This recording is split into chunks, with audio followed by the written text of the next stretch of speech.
Well, the African National Congress has welcomed the booting out of the Israeli representatives from the AU summit in Addis Ababa, this in Ethiopia.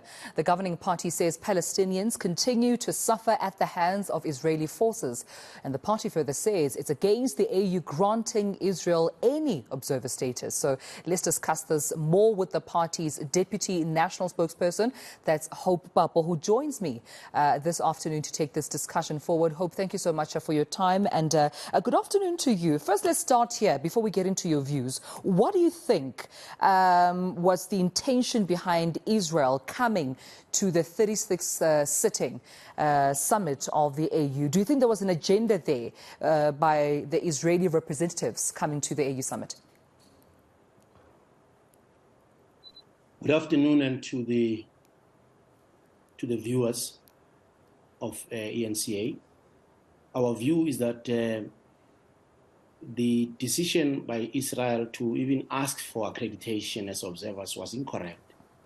And the ANC has expressed its own view on that matter for many, many years, and for a number of years since it happened. And there's a committee at the AU level which is looking at that issue, because a number of governments and organizations in the continent think that was an incorrect decision. We also think that Israel should have waited for the AU to make a decision on whether they formally accept that the incorrect decisions, affirm it or not, instead of going there. We know Israel has been working a lot on our continent to convince some countries about their bona fides.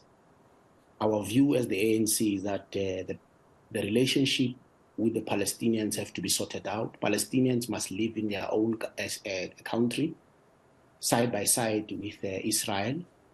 And the encroachment of Israel into Palestinian land for many years, and violence which is perpetrated there, it's something the United Nations has taken decisions on. Israel must respect UN resolutions. We call for serious talks. So the issue of observer status for us, without any movement on resolving the Israel-Palestinian conflict, is not correct. Now, when we hear, Israel on the other hand, they're saying that this is nothing more than, an orchestration between yourselves, Algeria, as well as Iran.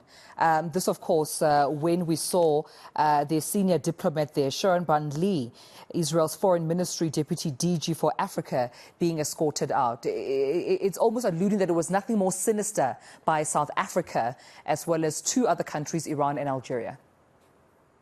There's nothing sinister. As I said, AU has a committee looking at that decision, the so-called decision of admitting them as observers. A number of countries are in that committee. That committee has to report to the AU. They should have waited for that decision to be made. We continue to be opposed to that decision. Our downgrading in South Africa of our embassy in Tel Aviv is part of that decision. We did not close the embassy because we still want to participate, but we think that what is happening in the Palestinian territories is outrageous, and that the peace process has been delayed. So there's nothing sinister. The decisions of the ANC are also informed by international decisions around the matter. We have our conference resolutions, but it's not only South Africa, Algeria, and Iran which think what is happening there is incorrect. We've got a number of states in our continent who do not agree with that decision. Namibia, Mozambique, a number of countries on the continent don't agree with that decision that they should have observer status. What should be of paramount importance is to encourage both Palestinians and the Israelis to resolve that long-standing conflict. For us as the ANC, we've always had historical relations with the Palestinians through our trench sharing with the Palestinian Liberation Organization led by Yasser Arafat. We've played a role there in trying to bring peace there. We've hosted even Palestinians in South Africa, both Hamas and PLO in South Africa, to find common ground. So we are concerned, and therefore the delaying tactics of Israel will not help the situation. And that's the view of the African National Congress. That's why we continue to to call for the implementation of the resolutions which were adopted at the United Nations, and for Israel to stop taking over Palestinian land to create almost no country for the Palestinians. Hope, if I may just refer to last year's summit, the AU summit that is, do you know why they failed to conclude on talks regarding Israel's, controversial accreditation as an observer country?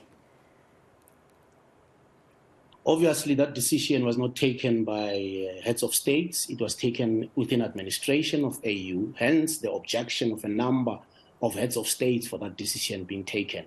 It was not a resolution of heads of states, which such a matter requires a decision like that. It was also to check why some states, and we know Israel is doing a lot of diplomatic work on our continent to reverse gains of the Palestinians. That committee which was set up was to deal with a number of those issues and bring a report. So what is expected at the AU is a report on that matter, whether that controversial decision acceptance is endorsed or is rejected, so that the previous situation goes back. When AU was founded, Israel didn't have observer status. So that's the issue we're saying maybe Israel should have done. So we're not saying that they should have waited for that decision of that AU committee before actually going there and continuing to lobby. What are they lobbying? Because the issue is it's Israel living side by side with the Palestinian state. I suppose my last question to you, what's your official call as the ANC to the Israeli government at this time? They should wait for that report of the AU and actually stop taking over Palestinian land, stop the violence. They must release detainees. Many political prisoners were jailed by Israel, so that an environment exists for real and meaningful talks. The ANC has never always calls for the coexistence of Israel and Palestine. And our solidarity is informed by the views of the Palestinians. We do not have our own ANC views. Whatever views we have, those views are informed by the views of the Palestinians, because solidarity can never be done without the views of those you are pledging solidarity with. And that's the approach of the ANC to solidarity with the Palestinians and any other people around the world, the Cubans and etc. All right, Hope Papo, thank you so much for your time this afternoon right here on eNCA. Hope being the ANC's deputy national spokesperson, speaking to us at the back of the AU summit, the 36th sitting, where indeed we saw the Israeli senior diplomat being escorted out of the summit.